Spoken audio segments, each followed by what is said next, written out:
मार उठाओगे खाना के चलते मार उठाओगे हेलो गाइस खाना के चलते मार उठाओगे एक के बार ना कहीं ना ऊपर का काम ना तीन बार अब तीनों का तो हेलो गाइस यहाँ पर देखते हुए कर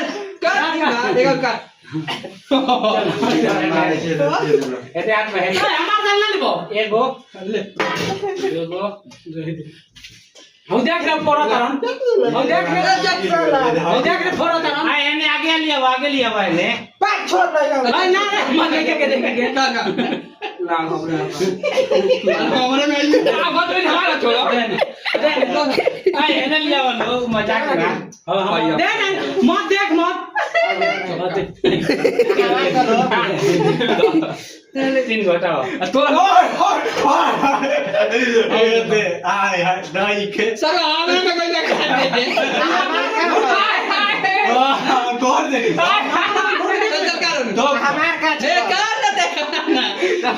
ना तो राज है আমরা লাগে इधर हमार बार का मत कर